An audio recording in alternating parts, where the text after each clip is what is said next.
there.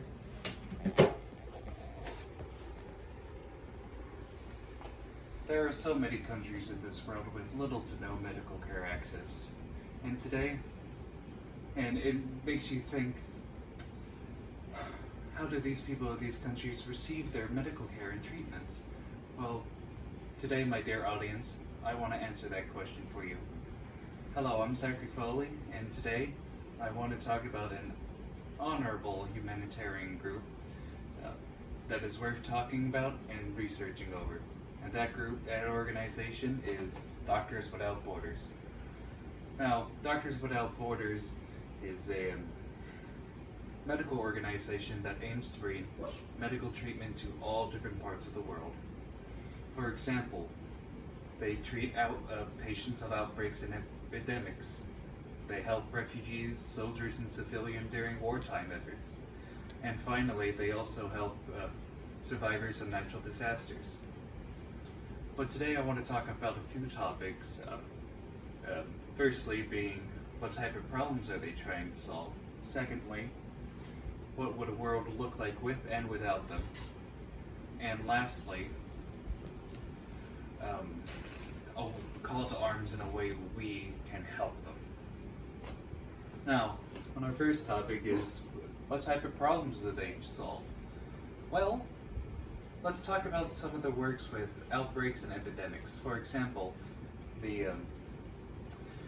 recently the world went through the 2020 COVID-19 outbreak, which brought the whole world to a standstill. During this time, Doctors Without Borders deployed several hundred doctors to over 70 countries to help stop the spread of the disease. For example, they were a respite care for small facilities, and they helped mentally with the overburdened nurses and doctors there. Secondly, they treated patients with that had contracted the horrible disease.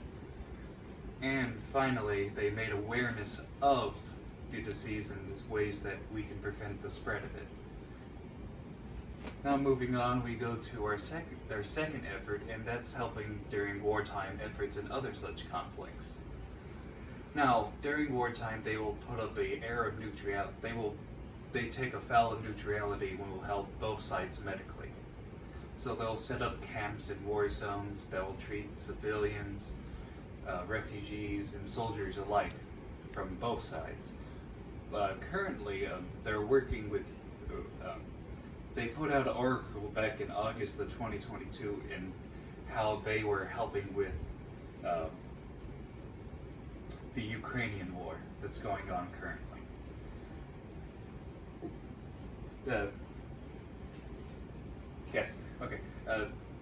The article stated that they were working with the Ukrainian rail lines to convert two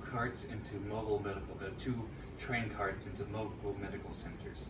These medical centers would travel from city to city, relocating critical patients and serving as a, again, mobile health clinic to refugees and civilians alike.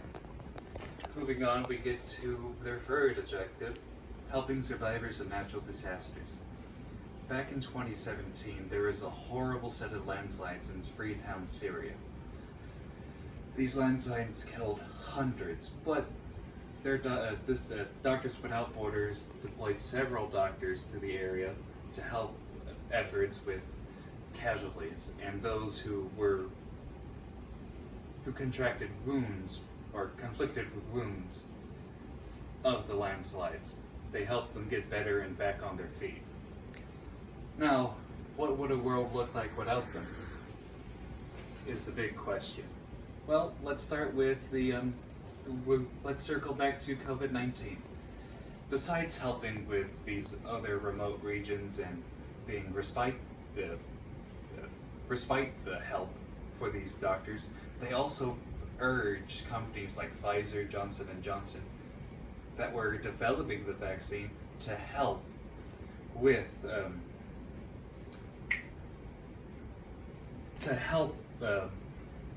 spread the vaccine worldwide and have it developed faster. But if this organization did not exist, I believe the Pfizer and Johnson would have kept the vaccine local and only for the U.S. in creating a higher global disease casualty.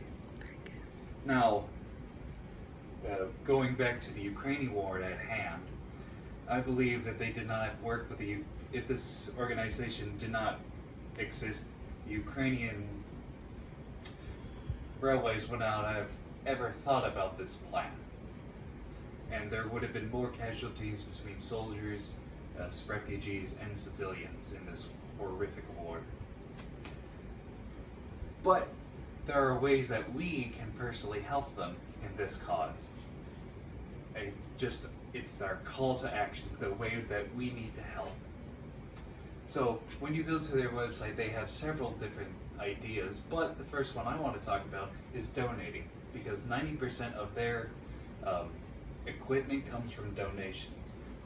And you can donate yourself by donating blood, plasma, bone marrow, gloves, and other such items like that to help them in their cause.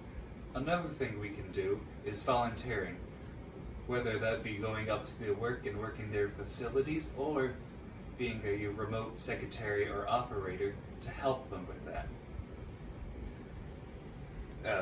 But there are so many more ways that we can take the first step to help them out. And Doctors Without Borders is a noble organization that aims to bring medical attention everywhere that is needed. And today I want to give a special thanks to my group partner, Robert Briggs. He has been really dedicated to this project and has been a massive help, and I do appreciate him very much. Thank you. Have a very good day.